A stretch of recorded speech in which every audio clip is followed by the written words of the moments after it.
Monseigneur Maurice Gardès, vous êtes l'archevêque d'Auch. Alors, vous suivez un petit peu l'actualité, bien sûr, de l'Église catholique. Vous avez vu ce qui s'est passé au JMJ. Comment est-ce que vous sentez, vous, Jorge Maria Bergoglio, qu'on appelle le pape François? Le pape François est un homme d'une très grande simplicité et d'une très belle humanité.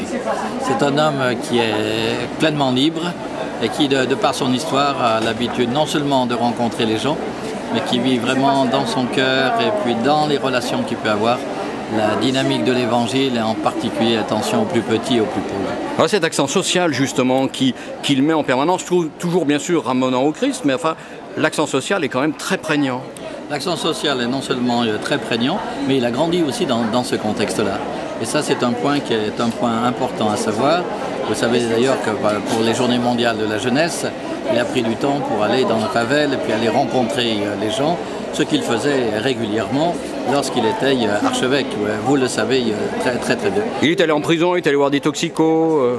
C'est celui qui est toujours attentif à ceux qui seraient plutôt en dehors du chemin et qu'on aurait tendance à oublier. Alors lui, il nous rappelle que le bon Dieu, il aime tout le monde et que finalement personne ne doit rester au bord du chemin. Alors pour le message de la nouvelle année 2014, je crois qu'il a mis la fraternité au cœur. La fraternité, c'était le thème du dernier rassemblement de l'Église catholique à Lourdes, Diaconia. Oui. Qu'est-ce que ça peut vouloir dire comme changement pour l'Église en France ou comme appel aux chrétiens en France? Il l'a précisé à plusieurs reprises en signalant combien l'Église doit être plus pauvre, plus proche des petits. Mais je pense aussi qu'à travers cet appel, il y a une dimension qui est une dimension sociopolitique, qui est une invitation non seulement à l'Église catholique, mais elle est catholique dans la mesure où elle est aussi envoyée vers l'ensemble de la vie de la cité, mais aussi à tous les responsables politiques et dans la société. C'est-à-dire attention à l'enrichissement, comme on a entendu dans l'homélie tout à l'heure du cardinal André 23, le seul enrichissement qui existe, c'est l'enrichissement du cœur, et pour Dieu et pour nos frères. Alors, dernière question, il a beaucoup insisté aussi sur ce qu'on appelle la synodalité, c'est finalement, on va dire, pour faire simple, le travail en équipe, y compris revenant jusqu'au plus près de la base, c'est-à-dire dans les paroisses. Alors, est-ce que ça peut amener aussi à des changements ou à des appels dans l'Église catholique en France? C'est quelqu'un qui a une très belle expérience, bien sûr, de l'histoire de la succession apostolique. L'évêque de Rome n'existe pas sans ses frères évêques qui sont successeurs des apôtres. Dans chaque diocèse, un évêque n'existe pas. Moi, à Auch, je n'existe pas s'il n'y a pas mon presbytérium autour de moi.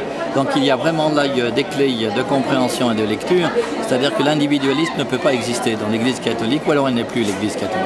Mais alors on dit les clercs, mais on dit aussi les laïcs, on dit aussi les femmes. Tout ça 50 ans après Vatican II, dont on dit qu'il faut que ça entre dans les mœurs, concrètement. Comme jésuite, pleinement habité par la foi de l'Église, c'est quelqu'un qui ne fait qu'enfoncer le clou par rapport au Concile Vatican II. Dernièrement circulait sur la toile, sur le web, une photo magnifique où on le voyait, lui qui était tout jeune évêque. Il y avait devant lui le cardinal Joseph Ratzinger et qui était en train de saluer le pape Jean-Paul II. On a comme une succession, on a une chaîne et qui était si chère à Saint-Irénée. Dans cette dynamique de la succession apostolique, nous sommes tous héritiers de cette foi qui est venue nous apôtres. Alors vraiment, sans langue de bois, pour terminer, ouais. Vous me tendez la perche en me disant Joseph Ratzinger. On sait qu'il y a donc Joseph Ratzinger, qu'il y a Jorge Maria Bergoglio. Est-ce que quand même il y a des inflexions nouvelles avec ce pape?